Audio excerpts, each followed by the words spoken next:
और कहने लगे महाराज आप सुबह मेरे महल में आ जाना और मेरे पति के पास आकर आपके 3 वचन मांग लेना, अब तो मुझे जाने दो।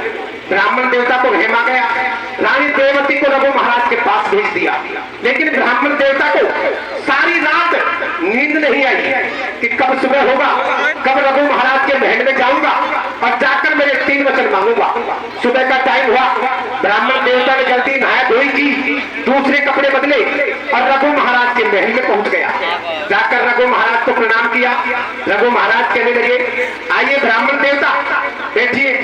ब्राह्मण देवता कहने लगा अरे रघु महाराज आप मुझे क्या दिखाओगे, आप तो धोखेबाज हो धोखेबाज।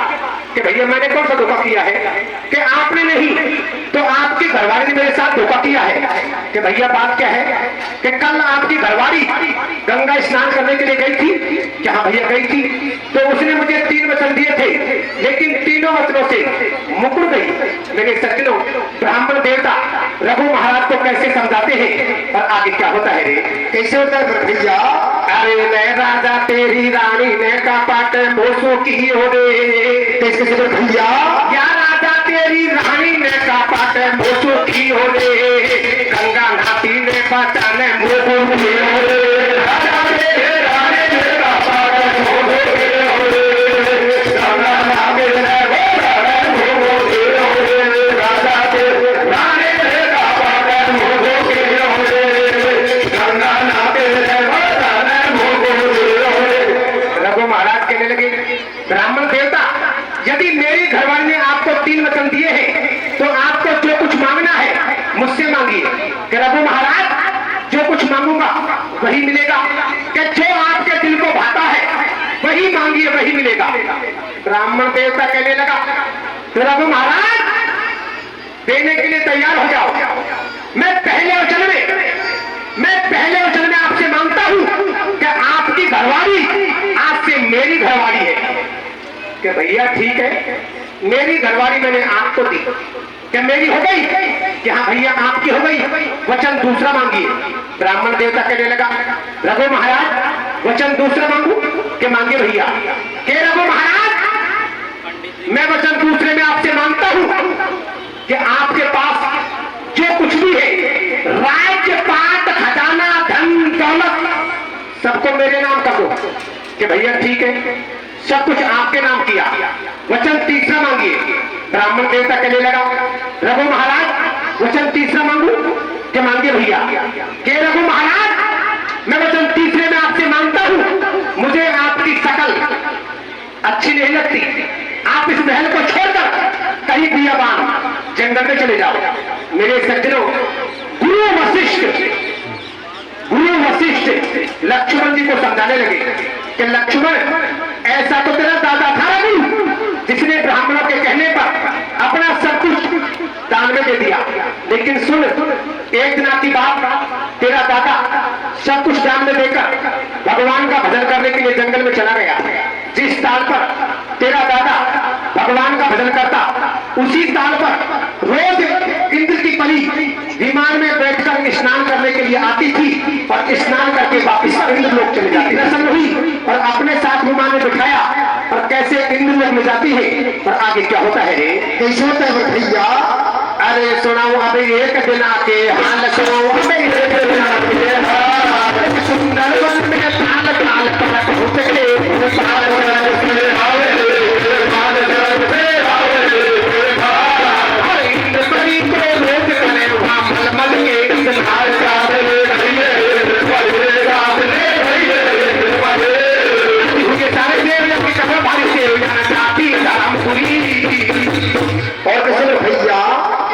भगवान इंद्र बड़े प्रसन्न हुए, रघु महाराज की अच्छी खातिरदारी की, लेकिन जैसे ही भगवान इंद्र रघु महाराज को विदा करते हैं तो भेंट के रूप में क्या देते हैं रे, कैसे देते हैं भैया।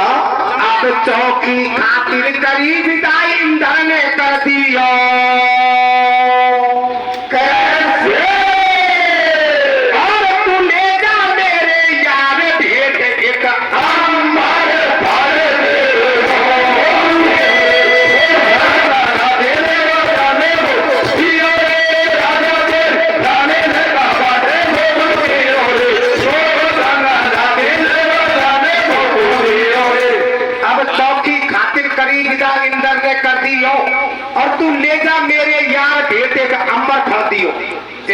भगवान इंद्र रघु महाराज को अमर फल देते हैं। रघु महाराज ने अमर फल को हाथ में तो ले लिया, लेकिन मन में विचार करने लगा कि भगवान मैं इस फल को खाकर क्या करूंगा, मैं तो भगवान की भक्ति करूंगा, मेरी नैया तो वैसे ही पार हो जाएगी। लेकिन चलो ठीक है, आपने फल मुझे दे दिया तो मैं इस अमर फल को उस ब्राह्मण देवता को दे दूंगा। वो ब्राह्मण देवता खाएगा, अमर हो जाएगा, मेरी जनता पर राज करेगा, मेरी जनता सुख पाएगी। रघु महाराज ब्राह्मण देवता को कैसे अमर फल देते हैं और आगे क्या होता है रे? कैसे होता है भैया? ले करके फल को आ गया, कैसे? ले करके फल को आ गया, यो कह रहा मेरे नहीं कोई काम का। कैसे? पाकर जवानी क्या करूं मैं, भक्त हूँ भगवान का। और कैसे भैया? वापिस अवधपुरी में जाऊं। कैसे? अरे वापिस अवधपुरी में जाऊं, फलवा बामण कूदे आऊं, खाके जवानी पावे और घना दिना तक राज्य करे, जनता को आदो आवे। और कैसे भैया? देवियों बामण को फल जाए। कैसे? अरे देवियों बामण को फल जाए, बामण मन में करे विचार, बहमी बोल बहम का बोले, और राजा के बेईमानी आगी या तो मोए मारबा टोले। और कैसे भैया? अब है कोई कतई गवार की एक फल आयतन भूमि के। कैसे? और बाकी दो कर गई फाड़ फेंक दियो,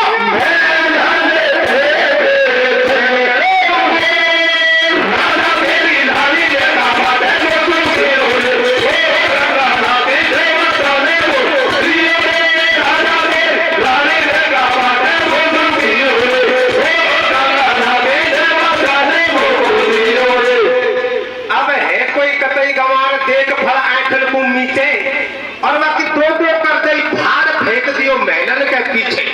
जैसे रघु महाराज ब्राह्मण देवता को अमर फल देते हैं, ब्राह्मण देवता ने अमर फल को हाथ में तो ले लिया, लेकिन मन में विचार करने लगा, रघु महाराज के दिल में खोट आ गया, खोट। मैंने इसकी घरवाड़ी को छीन लिया, राजपाट छीन लिया और इसे महलों से बाहर कर दिया, इसलिए कोई अमर फल नहीं, कोई मारने के लिए सामग्री लेकर आया है।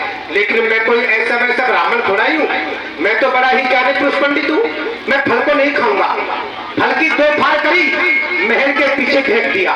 मेरे सज्जनों, मालिक की मर्जी, मालिक की मर्जी, होली का संयोग, सुबह का टाइम हुआ, एक 60 साल की बूढ़ी मेट्रानी, एक 60 साल की बूढ़ी मेट्रानी महल में रोज झाड़ू लगाने के लिए आती थी।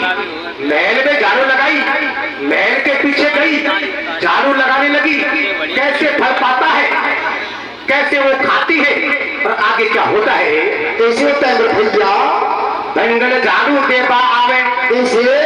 अरे भंगल झाड़ू देबा आवे, घर के पाछे फल पा जावे, लेकर आधा को खा जावे, आधा कुदेर में दूंगी सैया को, और बूढ़ा से तो जवान करूं नदी के भैया को। और कैसे भैया? खाते ही बढ़ गई सुंदर नारी। कैसे? अरे खाते ही बढ़ गई सुंदर नारी, जान चंदा में चीर निकाली, बामन खा गए